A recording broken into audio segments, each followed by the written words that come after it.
Hello there, Master Hellish here, and welcome back to Hellish in the Kitchen. Today I'm going to be making some stuff that I've been waiting to do for quite a while, but I'll need the help of Lady Hellish. Thank you. Bye.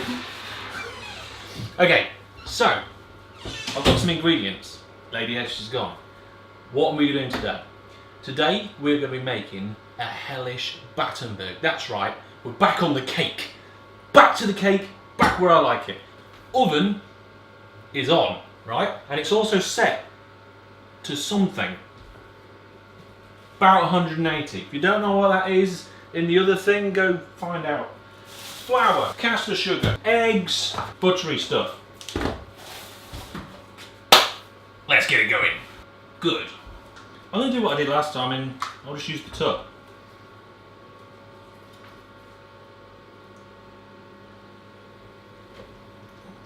Oh yeah! It's coming out nice and easy. It's quite warm in here today. Doesn't help that I've had the oven on. I've put the spoon in, so I'm going to reset the jolly. Reset. Reset. Reset. Sugar. Oh yeah. Quite a bit of this in. Because it's warm in here and the butter is all buttery, it's quite easy to mix together. If it's not, whack it in the microwave for just a couple of seconds. Give it a good beating! That is the first part of the spongy bit done. We're going to do more bits of the spongy bit, but a bit more about this Hellish Battenburg. So, what makes it different from a normal one is that normally it's different colours and all that. If you don't know what a Battenburg is, first of all, lose 10 geek points, and second of all, check on Google image search. Then, realise that that's not what we're doing, because we're going to do a vanilla and chocolate one instead of different colours. Well, now it's time for the other stuff.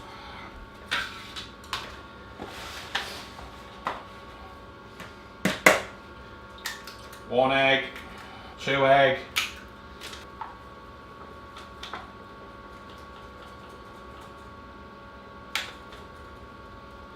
Today's cake concoction comes to you courtesy of Neil, who came up with part of the idea for this recipe. 3, 4 eggs.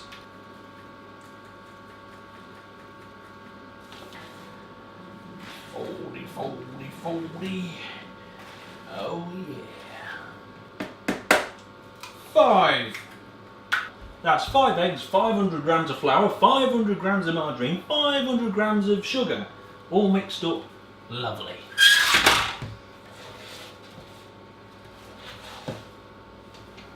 And there we go. Nice, big, sloppy floppy. Now we've made our normal slop, we need to divide it. That'll do. Need to divide it in half. There we go. That's about half. Brilliant. Got some on me jammies there.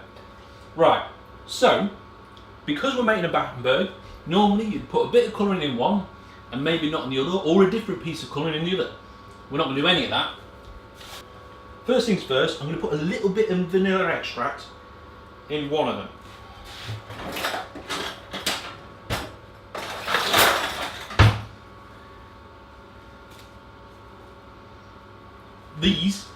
These you sometimes get them, you can get them in the car section of supermarkets for like putting things on your dashboard and then not slipping off. Brilliant for opening stuff in the kitchen. Always have one. I thought I'd better read the instructions, but they're not very helpful.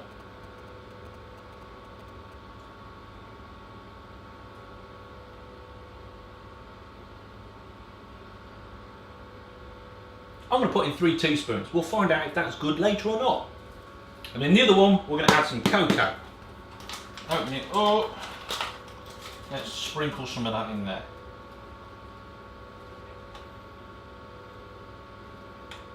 That'll do.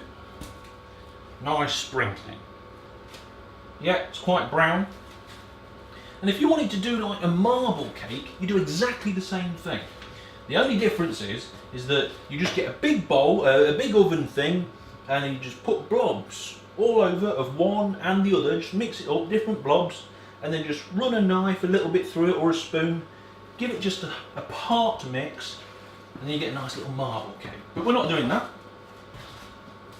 Here are 2 recipes in one. Now of course, if you haven't got a proper Battenburg makey thing, then you need some thingies. These are my thingies. My thingies are quite big because we're going to be making quite a big one. I do like to have a big one, but I can't have it all on my own, so I like to share it. So let's get my thingies out, and I'm going to line them with some greaseproof paper.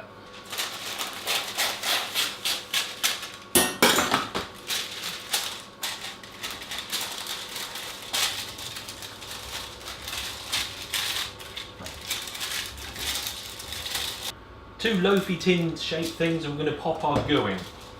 Let's just get that out of the way. Right, here we go. Goo. I'm just checking the vanilla-iness of it. And there is a little bit of a vanilla taste. We don't want it too much. That's about right. Chocky. Chocky. Chocky. There we go. Yes! Yes!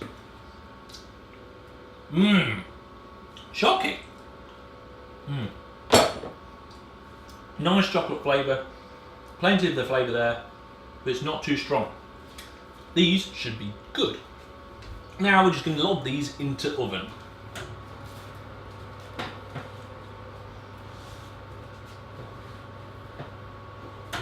There we go. Now I'm going to put them on for about 10 minutes, and then we're going to check them, and we'll probably then put foil over the top. The reason being is the oven that I've got here, it cooks things very weirdly, and it just goes a bit funny. So what I do is I start it off as it is, put the foil on top, and that makes sure that the top of the cake doesn't burn while it continues to cook, and make sure that the sponge is cooked all the way through. So let's set the destination for T-minus 10 minutes.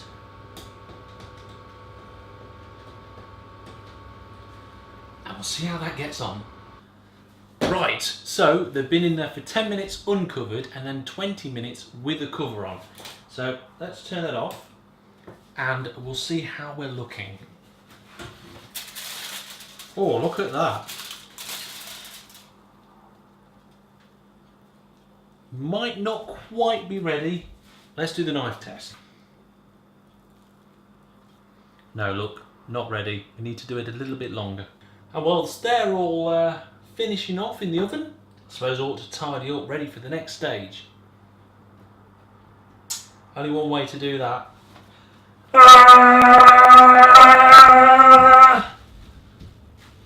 And that'll do. So, fantastic. Oh, liking the look of these. Let's see,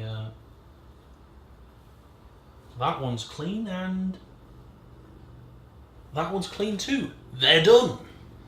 These now need to cool. Lots. We can't use them like this.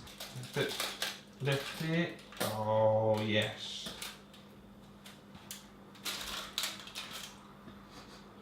Smells alright. Come on.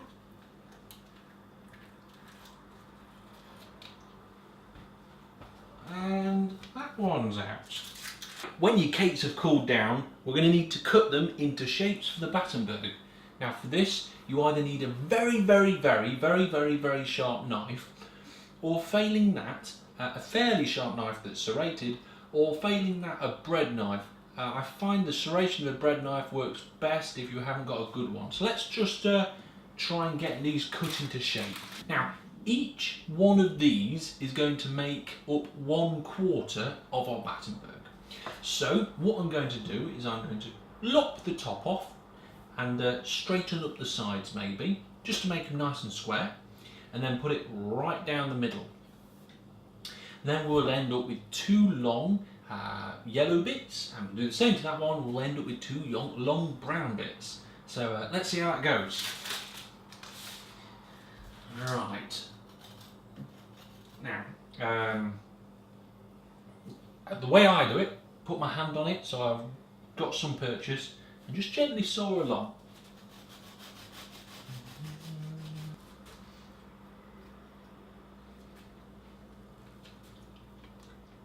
Yeah.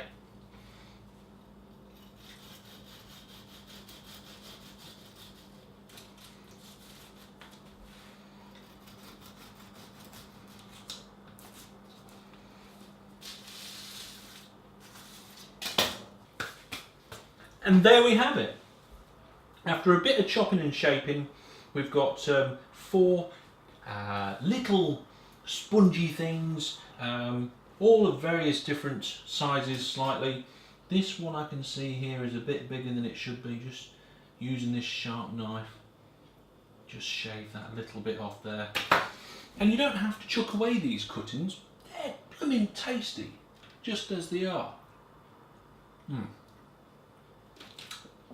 Now, I was quite lucky and my cakes came out really nice. But if you're unfortunate and you got a bit of burny bit round the edge, it doesn't matter so much because we're going to be cutting the edge off anyway. The only difference is you probably won't want to eat it afterwards.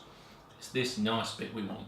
Now comes the trickier bit that I reckon most people can do if they're careful. But just before we do that, we've got a little bit of filling to make. So let's make some butter icing. Butter icing is well easy. All you need is a bowl, some butter and some icing sugar. And the recipe is quite easy to remember as well, because you need 1 part butter to 2 parts icing sugar. Now that one's 83, bit more. We're going to need quite a bit for this Battenburg because we're going to be smearing it on all the surfaces on the inside and smearing it on the outside. So there's 100.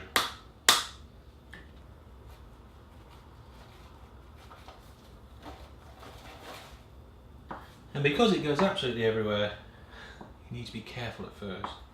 An electric whisk is really good for this. But if I put an electric whisk in here, it will go all over the place. We don't want that. And it very quickly becomes exactly what we need. Butter icing. For those of you who are watching at work where I'm going to take this cake to, yes, I do wash my hands after I've licked them before I touch anything else. Or do I? Of course I do. There's one more thing that we need to do, and that's prepare the marzipan. And this is one of the more trickiest parts. These are normal cake loaf sized pieces of cake, and we've got 2 of them. Now, the normal marzipan packs that I buy from the supermarket just cover these 2 loaves, okay? If you have really big loaves or you try and use more loaves, you're not going to get it in with 1 pack. This is the maximum size you can do with 1 pack of marzipan. Now then, I've brought you down here so you can see how the final preparation and construction is done. So you'll have to get by without seeing my lovely face for a little while. Okay, first things first, this process goes a lot better if you use grease-proof paper. Wrapping it and rolling it directly on work surfaces can be a complete pain in the backside.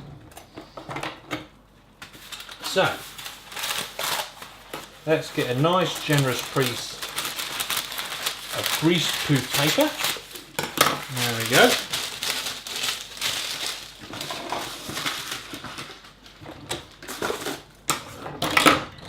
And a little tip to stop it rolling all over the place.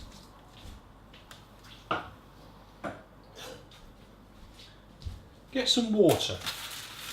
Spread it on one side. Spread the water on one side and then flip it over.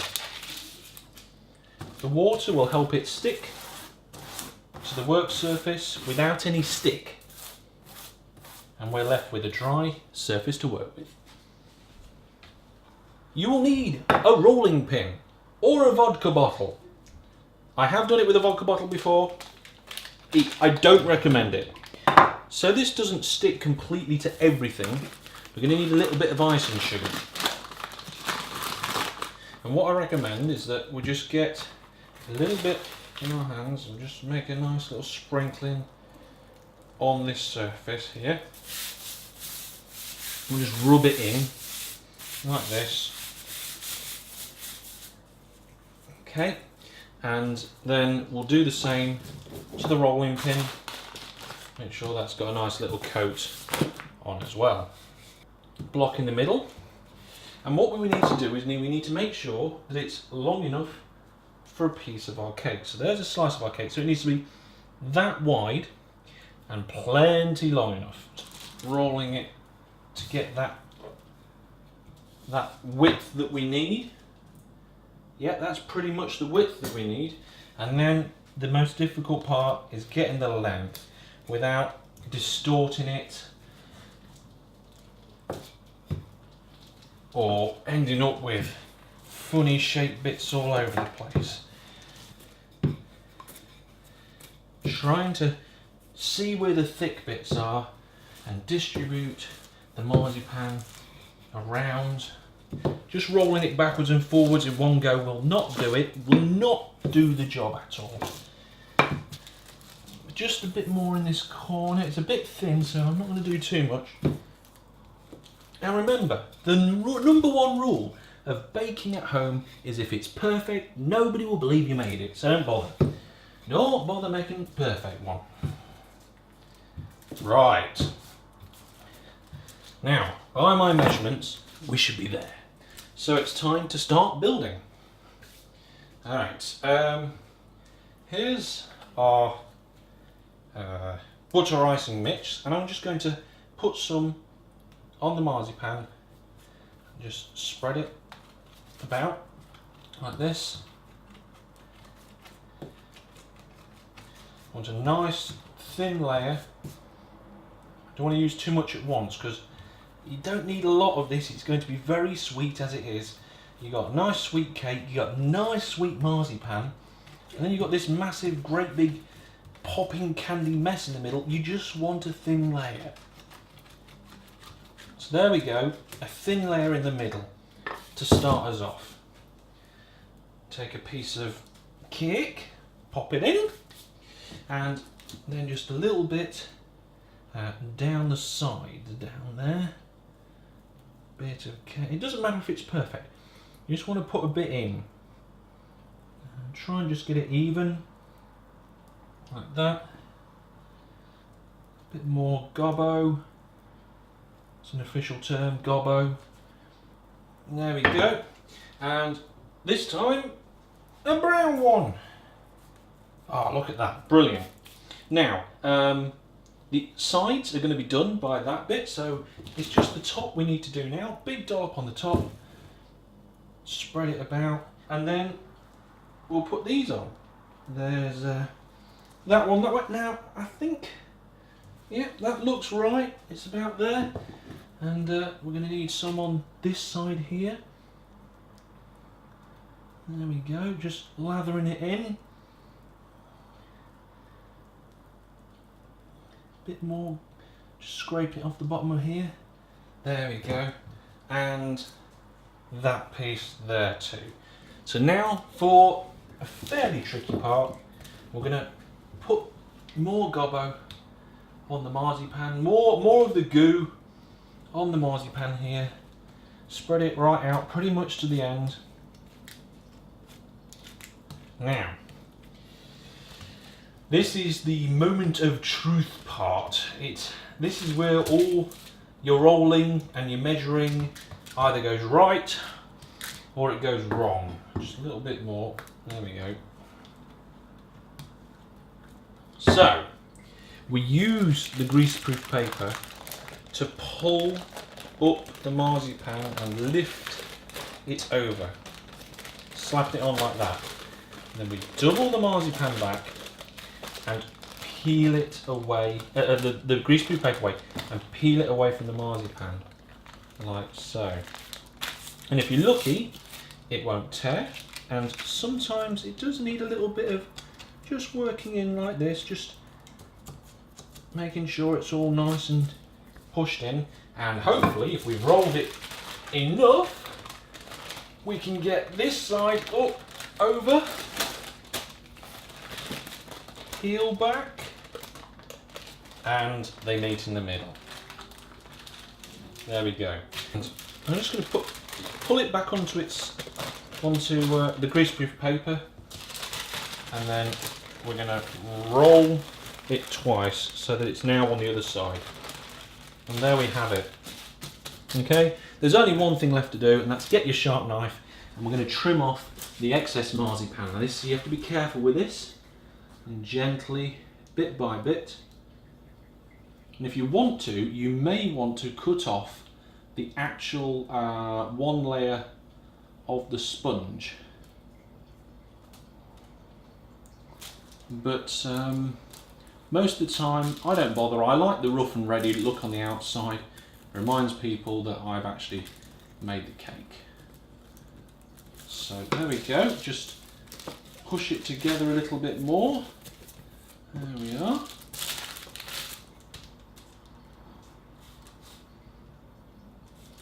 And there we have it. So all we've got to do now is cut the other end, and it's ready to eat.